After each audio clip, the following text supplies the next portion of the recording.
میرا خیال ہے وہ انفارچونیٹ ہے جو آج اور کل میں باتیں ہوئیں، اور میں امید کرتا ہوں کہ آئندہ اس طرح کے بیانات سے گریز کیا جائے گا۔ میرا خیال ہے شاید ان کو غلط فہمی ہوئی ہے، کیونکہ دیکھیے بلکہ وہ آپ جو بات کر رہے تھے وہ مصطفیٰ کمال صاحب کا ٹویٹ بھی وہ مجھے یاد آیا۔ جی میں نے کہا انہوں نے بھی ٹویٹ جو کیا تھا مریم صاحبہ کے ٹویٹ کے جواب میں، تو ظاہر ہے کہ سب اتحادی آپ کی آواز تو اٹھا رہے ہیں آپ کی پالیسیز پہ، اور وہ بھی میڈیا پہ۔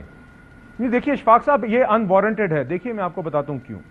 دیکھیے پنجاب حکومت نے اپنے ہی وسائل میں سے فیصلہ کیا کہ وہ پنجاب کے صارفین کے لیے اگلے 2 مہینے میں 14 روپے کی حد تک 200 سے 500 یونٹ تک کے صارفین کے لیے وہ بل ادا کرے گی۔ پنجاب حکومت نے اپنے ہی فنڈز میں سے وہ فنڈز ڈھونڈے اپنے شہریوں کی بجلی کے بلوں کی پارشل ادائیگی کرنے کے لیے۔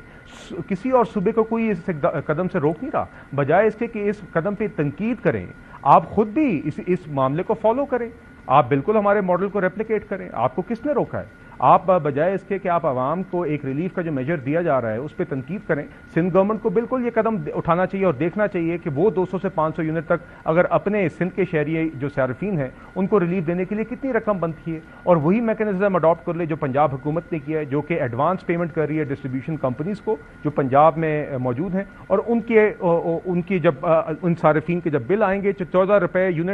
روپے فی یونٹ کی حد تک وہ پنجاب حکومت کے پیسوں سے ان کا بل ادا ہو جائے گا۔ تو آپ اس طرح کی کمپٹیشن میں ضرور آئیے جہاں پہ عوام کو ریلیف دینے کا معاملہ ہے، بجائے اس کے کہ ایک ایسا میجر جس کو سراہنا چاہیے، جو مشکل معاشی حالات کے اندر چادر دیکھ کر پاؤں پھیلاتے ہوئے پنجاب حکومت نے ایک ریلیف کا قدم اٹھایا ہے، اس کو بجائے اس کے کہ ایک ایسا ماڈل دیکھا جائے جس کو سراہا جائے اور اس کو فالو کیا جائے، ایسے عوام کے ریلیف کے میجرز کے اوپر تنقید نہیں ہونی چاہیے۔ میں امید کرتا ہوں کہ یہ صرف ایک مس انڈرسٹینڈنگ تھی، اور اس کے اوپر بالکل یہ کسی قسم کا کرٹیسزم بھی انوارنٹڈ ہے۔ یہ ایک اچھا قدم ہے جس کو اپریشیٹ کرنا چاہیے اور دوسرے صوبوں کو اس کو فالو کرنا چاہیے۔ اچھا، دوسری ایک چیز جو رائٹ سائزنگ کا معاملہ تھا، آئی ایم ایف کی ظاہر ہے کہ ایک شرط یہ بھی تھی، میں پہلے اپنے ابتدائی میں یہ بات کر چکا ہوں کہ آئی ایم ایف کا ہماری حکومتوں پر کوئی بھی ہو وہ اعتبار اس طرح سے نہیں رہا، تو اب بہت ہی زیادہ نچلے لیول پر آ کے وہ چیزوں کو مائکرو مینیج کرتے ہیں، وچ از چلیں اٹس دا رائٹ تھنگ۔ یہ جو رائٹ سائزنگ کا معاملہ ہے اس کے اوپر نون لیگ کی اس وقت پالیسی کیا ہے اور پیپلز پارٹی کو اس پہ اعتراضات کیا ہیں؟ بیسکلی یہ کنوے کیے گئے ہیں آپ کو؟ کیونکہ اس پر بھی آپ وہ بات کر رہے ہیں کہ یہ دس از ناٹ دا وے۔ دیکھیے جی، میرے علم میں تو نہیں ہے پیپلز پارٹی کے کیا اعتراضات ہیں، مگر میں آپ کو یہ ضرور بتاؤں گا کہ حکومت کی ایک پرائم منسٹر صاحب نے فیڈرل گورنمنٹ کی ایک کمیٹی بنائی تھی، committee on the right sizing of the federal government. میں بھی اس کمیٹی کا ایک رکن ہوں، تو اس میں ہم 4-5 وزارتوں کو ایک وقت میں لے کے اور ان کے اٹیچ ڈپارٹمنٹس کو دیکھ کے ان کی رائٹ سائزنگ کے اوپر وہ کمیٹی کام کر رہی ہے، ان کی تفصیلات دیکھ کے ان اینٹیز کو، ان وزارتوں کو انوالو کر کے پھر پرائم منسٹر کو تجاویز دے رہی ہے۔ پہلی 5 وزارتوں کے اوپر ابھی پرائم منسٹر کو ریکمنڈیشنز بھی دی گئیں، جس میں سے کافی ساری ریکمنڈیشنز اپروو ہوئی ہیں، اور ان وزارتوں کے ماتحت جو ادارے ہیں ان کے رائٹ سائزنگ کے حوالے سے جو فیصلے ہوئے، کچھ اینٹیز ہیں کس کو ریٹین کرنا ہے، کس کو بند کرنا ہے اور آرڈرلی طریقے سے کرنا ہے، اور کس کو مرج کر سکتے ہیں، کہ کہاں پہ اخراجات میں بھی کمی آ سکتی ہے، کہاں پہ وہ ادارے بہتر طریقے سے چلائے جا سکتے ہیں، کون سے۔ تو بلال صاحب اس وقت آپ کے ذہن میں آپ کو بتایا کیا گیا ہے وزیر اعظم صاحب کی جانب سے کہ ہمیں کتنی وزارتیں چاہیے؟ جو آئی ایم ایف کا ریکوائرمنٹ ہے اس کے مطابق اور ہمارے ورکنگ انوائرمنٹ کے مطابق ہمیں کتنی وزارتیں کم کرنی ہیں؟ اشفاق صاحب یہ ایکسرسائز اس طرح کی نہیں جا رہی، یہ غالباً تقریباً کوئی 40 یا اس سے زائد ڈویژنز ہیں وفاقی حکومت کی، اور یہ کمیٹی کام اس طرح کر رہی ہے کہ 5 ڈویژنز کو یا 5 وزارتوں کو ایک ٹائم پہ دیکھتی ہے، اور ان وزارتوں کے ساتھ جتنے بھی اٹیچ ڈپارٹمنٹس ہیں ان سب کو بھی دیکھتی ہے، اور ان سب کو دیکھتی ہے کہ کیا فنکشن یہ پرفارم کر رہے ہیں، کیا ان کی پرفارمنس رہی ہے، کیا یہ فنکشن جو پرفارم کر رہے ہیں یہ وفاقی ہیں، یہ صوبائی ہیں 18ویں ترمیم کے کانٹیکسٹ میں، اور اس کے بعد ان کی پرفارمنس کو دیکھتے ہوئے، ان کے فائنینشیل معاملات کو دیکھتے ہوئے پھر کمیٹی ذمہ دارانہ طریقے سے تجاویز دے رہی ہے پرائم منسٹر کو کہ کہاں پہ ڈاؤن سائزنگ ہو سکتی ہے، کہاں پہ کوئی ادارے ہیں جو ڈپلیکیٹ فنکشن پرفارم کرے اور مرج کیے جا سکتے ہیں، کون سے ایسے ادارے ہیں یا ڈپارٹمنٹس ہیں جو کہ صوبوں کو منتقل کیے جا سکتے ہیں۔ تو اس طریقے سے 5 وزارتوں کو دیکھ کے کام کیا جا رہا ہے۔ چودھری منظور صاحب جو یہ کہہ رہے ہیں میتھوڈکلی اور بڑی ذمہ داری، اس کمیٹی کے رکن ہیں، چودھری صاحب یہ کہہ رہے ہیں کہ زیادہ تر ممبرز تو اس کمیٹی میں ہیں ہی نون لیگ کے، تو ایک تو یہ ہے کہ نمائندگی برابر ملنی چاہیے، اور دوسرا ہماری بات کو بھی، جو ہمارا موقف ہے اس کو بھی کنسیڈر کیا جانا چاہیے۔ ان کا موقع سے اس اعتبار سے ہے کیا بیسکلی؟ وہ کیا چاہتے ہیں، کیا ریکمینڈ کر رہے ہیں؟ دیکھیے میں نے جس حد تک دیکھا ہے چودھری منظور صاحب اس کمیٹی کے ایک رکن ہیں اور as a representative of the Peoples Party, مگر دیکھیے بنیادی طور پہ یہ ایک حکومتی کمیٹی ہے اور وہاں پہ بھی دعوت منظور صاحب کو اس لیے دی گئی تاکہ پیپلز پارٹی کی ایک نمائندگی اور ایک پوائنٹ آف ویو آئے۔ باقی کمیٹی کے دیگر اور بھی ارکان ہیں جس میں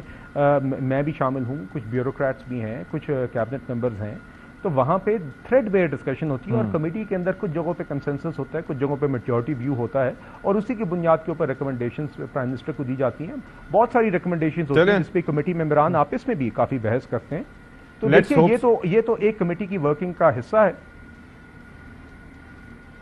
لیکن اٹ از امپورٹنٹ، میں ظاہر ہے کہ اس پہ اپنا ایک ویو یہی دے رہا تھا بیسکلی کہ یہ جو آپ کو یاد ہوگا 18 امینڈمنٹ کے بعد تو ویسے ہی کابینہ کا سائز 11% ہونا چاہیے اور اس میں ظاہر ہے کہ اس معاملے پہ اتنا فوکس نہیں کیا جاتا رہا۔ اتحادیوں کو خوش کرنے کے لیے ماضی میں بھی کافی وزارتیں ہوتی رہی ہیں جو کہ قومی خزانے پہ بوجھ رہی، تو آئی ایم شیور اس کے اوپر کچھ ورکنگ کی جائے گی۔ اب مجھے ذرا یہ بتائیے گا، مولانا فضل الرحمان صاحب نے ایک تو علیحدہ سے تحریک چلانے کی بات کی ہے، دوسرا ساتھ ہی ساتھ انہوں نے اپنے جو سابقہ اتحادیوں کو بھی ایک طرح سے کرٹیسائز کیا ہے، تو آپ کا امپریشن کیا ہے کہ تحریک انصاف اور مولانا صاحب they were quite close، تو آپ کو کیا دکھائی دیتا ہے؟ کیونکہ علی محمد خان صاحب تو کہتے ہیں کہ there is nothing wrong، لیکن do you see something کہ جو ٹھیک نہیں ہے دونوں جماعتوں کے درمیان اس وقت؟ دیکھیے پہلے تو میں آپ کو ذرا رائٹ سائزنگ کمیٹی کے بارے میں صرف اتنا ایک اپڈیٹ ضرور دینا چاہوں گا کہ پہلی جو 5 وزارتیں اس پہ کام بھی مکمل ہو گیا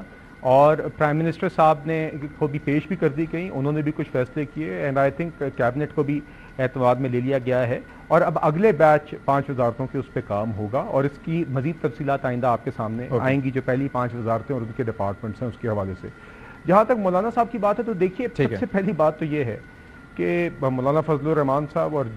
جے یو آئی قابل عزت ہیں، قابل احترام ہیں جی، اور ہماری جماعت کا اور جے یو آئی کا ایک سیاسی تعلق ہے اور نواز شریف صاحب اور مولانا فضل الرحمان صاحب کا ایک آپس میں ایک سیاسی تعلق ہے جو پچھلی دہائیوں پر محیط ہے اور اس لیے ایک میوچل رسپیکٹ کا رشتہ ہے۔ مگر میں یہ ضرور احتراماً کہوں گا کہ اگر جے یو آئی کا کسی کے بھی خلاف دھاندلی کا ان کا گلہ ہو سکتا ہے تو وہ تو پی ٹی آئی ہے۔ اگر کسی نے بھی جے یو آئی کے ایکسپینس کے اوپر سیٹیں حاصل کی ہیں دھاندلی کے تحت بقول مولانا صاحب کے اور جے یو آئی کے، تو وہ تو پی ٹی آئی ہے، چونکہ جے یو آئی جن جگہوں پہ سیکنڈ آئی ہے یا جہاں پہ بھی انہوں نے سیٹیں لوز کی ہیں وہ تو بنیادی طور پہ خیبر پختونخوا ہے۔ تو اگر ان کی کوئی ایسی تحریک ہے دھاندلی کے حوالے سے تو اس کا تو آغاز پشاور سے ہونا چاہیے اور پی ٹی آئی کی حکومت کے خلاف ہونا چاہیے۔ تو دیکھیے ہو سکتا ہے شاید اسی لیے انہوں نے اپنی تحریکیں علیحدہ رکھی ہیں، چونکہ عجیب لگتا کہ وہ ایک سٹیج پہ کھڑے ہوئے اور مولانا صاحب اور جے یو آئی دھاندلی کی باتیں کر رہی ہو، دھاندلی کے الزامات لگا رہی ہو اور بینیفیشری اس دھاندلی کا ان کے بقول ان کے ساتھ کھڑا ہو۔